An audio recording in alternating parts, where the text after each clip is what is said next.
Welcome back to the channel. I have an update for you, and I finally painted the house and picked the colors.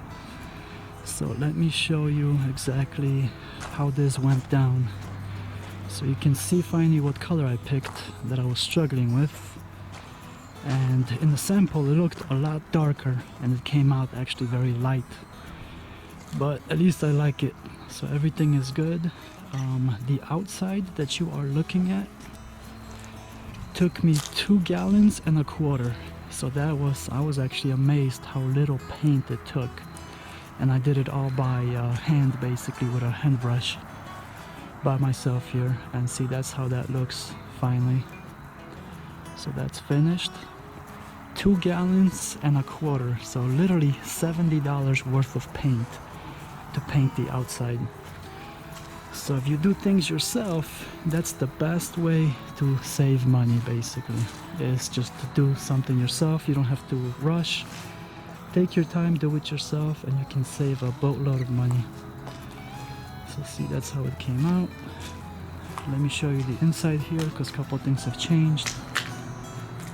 Well, it's kind of dark in there, but the panel box is in. The electrician was in, and he was starting to basically do all the finish work. So the next thing would be that thing in the middle right there for the heating and air people to come out and put the unit in and all that good stuff and finish, trim everything out on the inside. So that's my little storage room. Not bad. It's definitely got room for a lot of stuff in here. So painting got done. I just got a couple of touch-ups, nothing major, just minor stuff. But $70 worth of paint to do the outside, which is almost unbelievable, to be honest. Oops, sun is in my eye. And it came out great. And as I told you, this stuff, the cement board is very easy to paint. All you gotta do is just take your time. That's all it is. And you can see the wood grain, how it comes out. So like I said, it's very easy to paint. Take your time. If it takes you a week or two, at least you save yourself a bunch of money. So that's the outside. I mean, if I paid somebody to do the outside, it'll be at least 1,500 bucks, at least. If not more, it all depends where you live and who does it. So let's go on the inside and I will show you what's going on the inside. So that's the inside here. Let's close the door, my squeaky door. You gotta put some WD-40 on that. So here's the inside. The fan, around the fan, the blocking needs to be trimmed out, but at least you get an idea. So the fan is in, and the inside is painted as well. So let's glance at the agenda here. So as I talked about, the outside was 2¼ gallons, so 70 bucks of paint, because there's a rebate that you can get if it's a holiday, $10 off a gallon. And the inside took 8 gallons. So let's go on this side. So it took me 8 gallons to do the inside. The sheen on the paint is flat. That's the paint that I use, the flat sheen. I just don't like any kind of a shine to my paint when it comes to the inside. So, and that was 8 gallons, and as you can see, I painted the ceilings and the walls the same color. That just saves me time and basically just aggravation of trying to get the ceiling was white, even though it looks kind of a different color. You have to cut in there, you have to be careful and tape it right there where I'm looking at, right there, where the wall meets the ceiling. And if you paint everything the same color, as long as it's a light color, so it's not a dark color, so you don't make your house look like a dungeon, it should be perfectly fine. And I actually like this look. It looks more complete when everything is painted, at least in my eyes. So that's what we got going on. Let's quickly go in here. That's all my junk. See, that's the paint that I have left over. I'll show you a picture of how much is in there. About a quart of it is gone. And I have a gallon of it just left over. I bought 4 gallons and I'm gonna have that left over, so maybe I can use it on something else, but that's the panel. I'll show you where that came from. Nothing new here, well, maybe except the lights that it's up, because like I said, the electrician started trimming everything out. And these plates that you see, I'm gonna replace all of these. So this is just literally temporary. I told him not to put it on, but he said I gotta put it on, so he did it. So these guys will get replaced. If you stay tuned, you'll see exactly what I'm gonna replace it with. There's my light. Let's go in the corner. So this is the master closet. As you saw from the previous episode, you know the size of it. And that's the light fixture. That's where that panel came from, and that's where the spaghetti monster lives. For a small house, that was a big closet.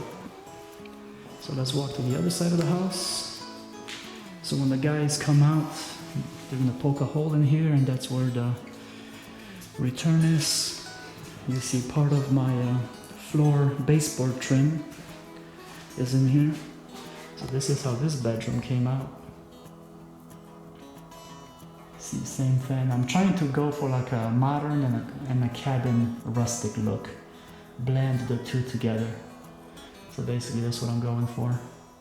That's why you can see that the fixture, it's kind of a, what is that called? Oil rubbed bronze or something like that. So I'm going for that cabin-y look while I still got some drywall. And as you can see, I got some wood. And stay tuned and you'll see what kind of doors I'm gonna put in here and how that's gonna look. So see, that's the closet that I used, and that was gonna be in the heating and air unit that was gonna sit in here, the furnace. But I'm already using it as a storage closet, so that actually was good, moving all that stuff to that storage room I just showed you. Vanity on the right, toilet on the left. Here's the fixture again, over the mirror. Here's the bathtub. See, this one actually has a bathtub. The other bathroom had a walk-in shower. And that's the light that the guys put in. Nice and simple. Has a fan and a light in there to get everything out of the bathroom.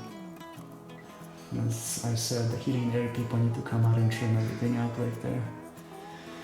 So this is the, I guess the camera doesn't want to focus today.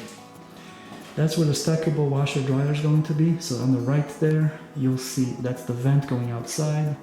And since this is the exterior wall, that's pretty much the extent of that exhaust. That's why you don't have to run crazy piping throughout the whole house to vent your dryer. I like doing it that way. So you see all the electrical, waters, everything is right there. I just gotta put the trim back on those top two pieces. And there's a light in here. And let's see what camera focuses. That's the light I put in, nice and simple flush mount. So you have some light in here. You can turn that on. So that's the little house. It's basically, now it's literally the home stretch.